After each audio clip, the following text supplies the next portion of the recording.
What do you think Marx and Engels would say about modern gig work, automation, and the shift toward a precariat workforce?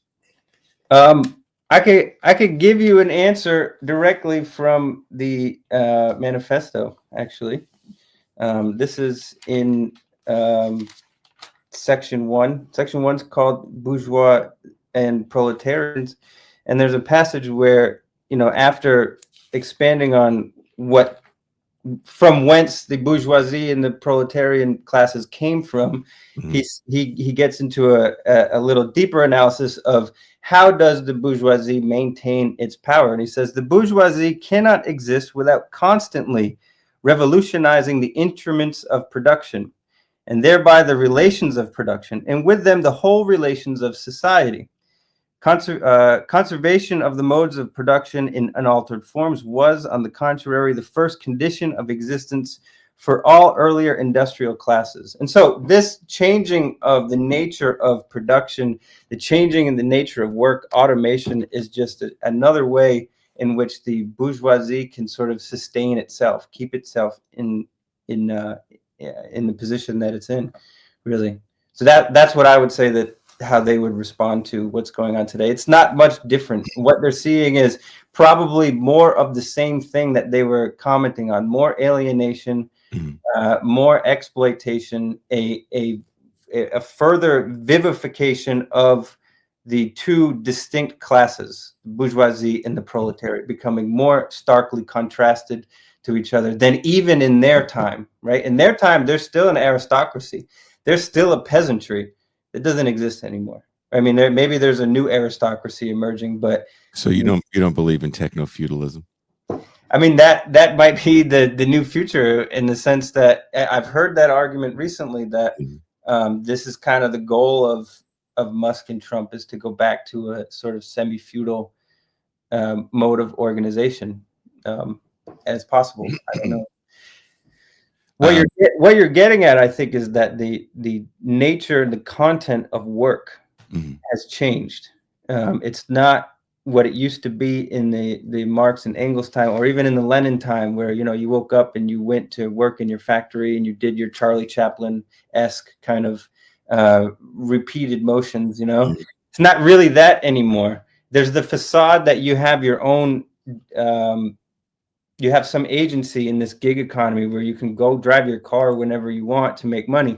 But the problem is that the nature of, first of all, who controls the means of production, and in the gig economy, the way that your car is sort of seized from you, right? When you're driving your car for Uber, Mhm. that's no longer your car, right? As long as that app is on, that's Uber's car. And they're not going to pay for maintenance of it or anything like that. No, no. What's really sad is, and this happens to a lot of people that live here. Even my neighbor that lives in the front unit does this. And I knew another guy that lives around here. I don't think you met him when you were here.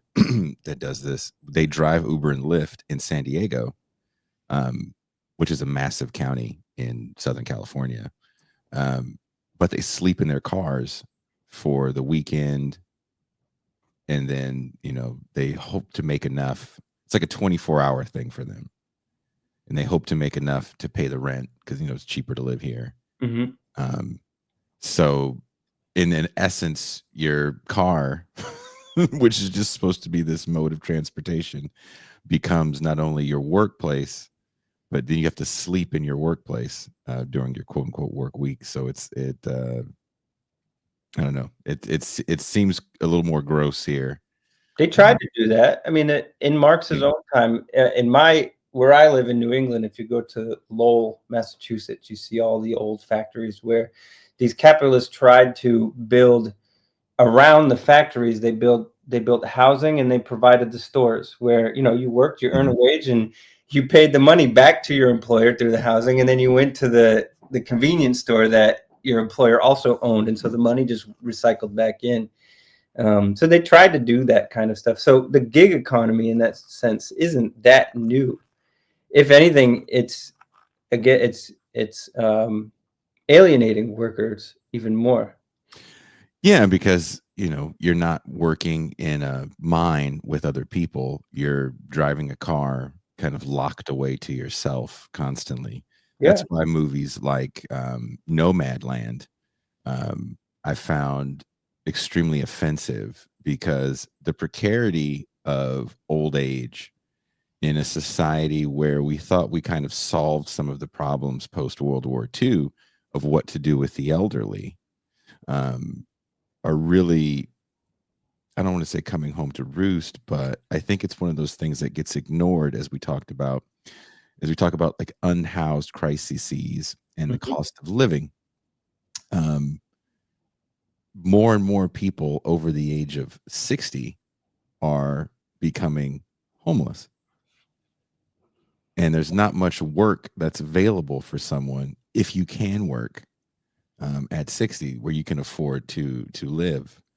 So as a generation of people my age don't own homes and have the ability to possibly house their parents, or their parents don't have the ability to pay for extremely expensive care facilities, as rates of dementia rise. It's a really sad state of affairs when you look at where we are, especially with gig economies. I've seen so many people that are over 65, 70 driving Uber at like 2 o'clock in the morning. Yeah. Let's go back to that quote for a minute, because it is saying exactly what you're saying, I think, in an interesting way. The bourgeoisie cannot exist without constantly revolutionizing the instruments of production, and thereby the relations of production. That's what he means when he says the relations of production. The more alienated you are in the workplace, the better it is for the managers, because it means that you're not talking to each other. And because Mhm. once workers start talking to each other, then they start saying like, "Hey, you make more than me. Why do you make more?" Or you make less than me. That's crazy, right? And there's a great book, Carbon Democracy. I forget the name of the author now, but he makes this argument about why the fossil fuel industry became as powerful as it did, because once you move from coal mining, where the coal miners are together, and historically, as you may know, coal miners lead strikes. Violent strikes. Yeah.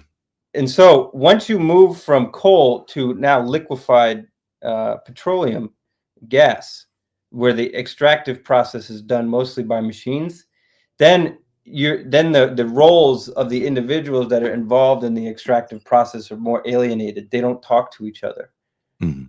From the extraction line to the transportation to the distribution, right? The gas station owner does not talk to those who pull the resources out of the ground anymore. Um,